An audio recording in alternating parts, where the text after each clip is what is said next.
नमस्कार दोस्तों, मेरा नाम है यशस्वी वर्मा और स्वागत है आपका OT tech guide YouTube channel में।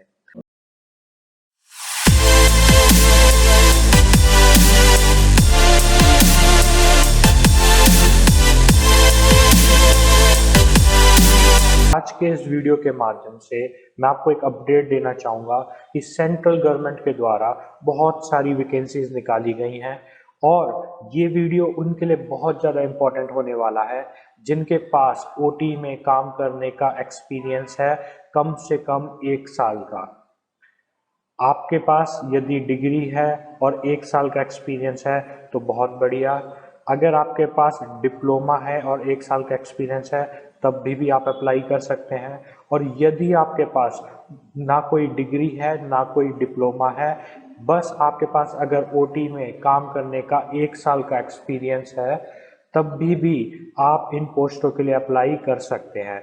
उस सिचुएशन में बस रिक्वायरमेंट ये रहेगी कि आपका 12th साइंस स्ट्रीम में बायोलॉजी के साथ हुआ होना चाहिए, यानी कि आपके पास पीसीबी होना चाहिए 12th क्लास में और 1 साल का ओटी का एक्सपीरियंस, तब आप इन पोस्टों के लिए अप्लाई कर सकते हैं। ये जो एडवर्टीजमेंट है इसमें बहुत सारे सेंट्रल गवर्नमेंट हॉस्पिटल्स की रिक्रूटमेंट एक साथ मर्ज कर इन्होंने हमारे सामने एडवर्टाइज की है और यदि आपका सिलेक्शन हो जाता है तो इनमें से किसी भी एक हॉस्पिटल में आपको पोस्टिंग मिलने वाली है, जो कि मोस्ट प्रोबेबली दिल्ली एनसीआर के इलाके में ही मिलेगी। अब अगर हम 10th नंबर पर आ जाएं, फिजियोथेरेपिस्ट के लिए भी बहुत सारी पोस्टें निकली हैं, अन्य प्रोफेशंस के लिए भी बहुत सारी पोस्टें हैं। यदि आपको ये पीडीएफ डाउनलोड करनी है तो इस वीडियो की डिस्क्रिप्शन से आप इस पीडीएफ को डाउनलोड कर सकते हैं। Operation theatre attendant total 20 post हैं, जिसमें यूआर के लिए है 9 पोस्ट, एसटी के लिए 1, ओबीसी के लिए 7 और ईडब्ल्यूएस के लिए 3 पोस्ट हैं। ये पोस्ट लेवल 1 की होने वाली हैं और इसमें क्वालिफिकेशन मांगी गई है। आपके पास एक सर्टिफिकेट होना चाहिए फर्स्ट एड का किसी भी जाने माने इंस्टीट्यूट का, एज वेल एज 10th पास होनी चाहिए फ्रॉम अ रिकॉग्नाइज्ड बोर्ड और आपके पास मिनिमम 6 महीने का एक्सपीरियंस होना चाहिए ऑपरेशन थिएटर में काम करने का इन अ 50 बेडेड हॉस्पिटल। एज लिमिट 18 से 27 ईयर्स की दी गई है। फिर जब हम आ जाते हैं 12th नंबर पर, तो आप यहाँ पे देखेंगे ऑपरेशन थिएटर असिस्टेंट के नाम से पोस्ट निकाली गई हैं, जो कि टोटल 274 पोस्टें हैं। अनरिजर्व्ड के लिए है 113 पोस्टें, एससी के लिए है 41 पोस्ट, एसटी के लिए है 20 पोस्ट, ओबीसी के लिए है 73 पोस्ट और इकोनॉमिकली वीकर सेक्शंस के लिए है 27 पोस्ट। ये जो पोस्ट है इसमें आपकी पे लेवल 2 रहने वाली है और इसमें क्वालिफिकेशन आपके पास 12th होनी चाहिए विद साइंस स्ट्रीम, जिसमें आपके पास पीसीबी सब्जेक्ट्स होने चाहिए और आपके पास 1 साल का एक्सपीरियंस होना चाहिए in a minimum 50 bedded hospital. As आपकी 20 से 25 साल के बीच में होनी चाहिए। फिर यदि हम 18वें नंबर पर नजर डालें तो ऑपरेशन थिएटर टेक्नीशियन के नाम से भी कुछ पोस्टें निकाली गई हैं, जिसमें हमारे पास लेडी हार्डिंग मेडिकल कॉलेज में 13 पोस्टें हैं और केएसएच वाले हॉस्पिटल में 4 पोस्टें हैं। एलएचएमसी में अनरिजर्व के लिए 6 पोस्ट, एससी के लिए 2 पोस्ट, एसटी के लिए 1 पोस्ट, ओबीसी के लिए 2 पोस्ट और ईडब्ल्यूएस के लिए भी 2 पोस्ट अवेलेबल है। वेयरएज केएसएच में यूआर के लिए 3 पोस्ट और ओबीसी के लिए 1 पोस्ट अवेलेबल है।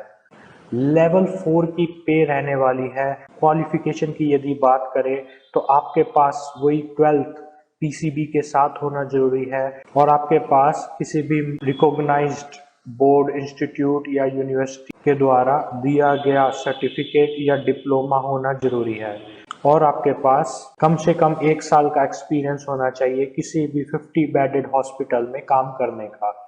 एज आपकी 18 से 25 साल के बीच में होनी चाहिए। इन पोस्टों की सबसे बेस्ट बात ये है कि इन्होंने एस्टिमेटेड डेट दिए गए हैं ताकि आप उसी अकॉर्डिंगली अपना शेड्यूल प्लान कर सकें। जैसे कि ऑनलाइन एप्लीकेशन भरने की डेट 5 अक्टूबर 2023 से स्टार्ट हो चुकी है और लास्ट डेट 25 अक्टूबर 2023 है। पेमेंट आप एक दिन लेट भी कर सकते हैं, बट आप वो मत करिएगा। जब भी आप फॉर्म भरें तो उसी टाइम ही पेमेंट कर दीजिएगा। इन्होंने टेंटेटिव डेट भी बताई है कि एडमिट कार्ड कब तक आ सकता है। तो आपका एडमिट कार्ड आ जाएगा फर्स्ट वीक ऑफ नवंबर में, और आपका कंप्यूटर बेस्ड एग्जाम कब हो सकता है, फोर्थ वीक ऑफ नवंबर में। और दोस्तों फर्स्ट वीक ऑफ दिसंबर तक आपका सीबीटी का रिजल्ट भी आ जाएगा। और डॉक्यूमेंट वेरिफिकेशन उन सिलेक्टेड कैंडिडेट्स का सेकेंड वीक ऑफ दिसंबर में हो जाएगा। एक बहुत ही अच्छी चीज ये है कि इन्होंने पहले ही एस्टिमेटेड टेंटेटिव डेट्स बता दी हैं, तो उससे और ज़्यादा मोटिवेटेड आप फील करेंगे, मुझे उम्मीद है। जो ये सीबीटी एग्ज़ाम होने वाला है, कंप्यूटर बेस्ड टेस्ट, ये आपका हिंदी और इंग्लिश दोनों लैंग्वेज में आपको क्वेश्चन प्रोवाइड किए जाएंगे। यहाँ पे लिंक दिया हुआ है, इस लिंक को आपको रेगुलरली विजिट करते रहना है। इसी लिंक पर ही आपके एडमिट कार्ड और फर्दर डिटेल्स या जो भी अपडेट होगा इन्हीं वेबसाइट्स पर आपको मिलेगा। यदि हम पे स्केल की बात करें तो अगर लेवल 1 की पोस्ट के लिए आप अप्लाई करेंगे तो आपकी सैलरी 18,000 से 56,900 तक रहेगी। दोस्तों ये ना पूरी सैलरी नहीं है, ये सिर्फ बेस सैलरी की बात हो रही है। जब आपकी जॉब लगेगी इसमें आपके अलाउंस वगैरह सब ऐड होके ये सैलरी और इंक्रीज हो जाएगी। वैसे ही लेवल 2 की 19,900 बेसिक पे है, लेवल 3 की 21,700, ये फाइनल सैलरी नहीं है आपकी, इसमें अलाउंस वगैरह ऐड होते हैं। वैसे ही लेवल 4 में 25,500 से 81,100 की पे लेवल रहने वाली है। एज रिलैक्सेशन की अगर हम बात करें तो SC/ST के लिए 5 साल की, OBC के लिए 3 साल की एज रिलैक्सेशन आप क्लेम कर सकते हैं। एप्लीकेशन फीस की यदि हम बात करें तो women's candidates and candidates belonging to schedule caste, schedule tribes and PWBD are eligible for, तो उनको फीस देने की कोई जरूरत नहीं है। वेयर एज बाकी जो सब बचे उन सबको 600 रुपये देने होंगे।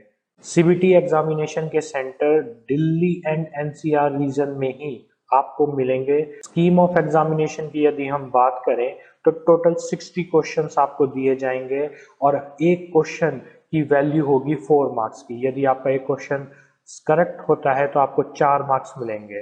ये 60 क्वेश्चन आपको 60 मिनट में करने होंगे। पेपर आपका इंग्लिश और हिंदी दोनों में मिलेगा और नेगेटिव मार्किंग भी है। 1 मार्क्स आपका काटा जाएगा यदि आपका एक क्वेश्चन गलत होगा तो। उसके बाद दोस्तों इन्होंने एक तरीका बताया है कि आपको फॉर्म किस तरीके से भरना है। यदि आप इंटरेस्टेड हैं तो इस PDF को इस वीडियो की डिस्क्रिप्शन से डाउनलोड करके अच्छे से थॉरोली रीड करके आप ये फॉर्म अपने आप भर सकते हैं। बाकी यदि आपको कोई चीज़ अभी भी समझ नहीं आई हो या फिर फॉर्म भरते हुए आपको कोई दिक्कत आती है तो आप इनके हेल्पलाइन नंबर पर कॉल करके इनसे पूछ सकते हैं। It's not a game, it's a rich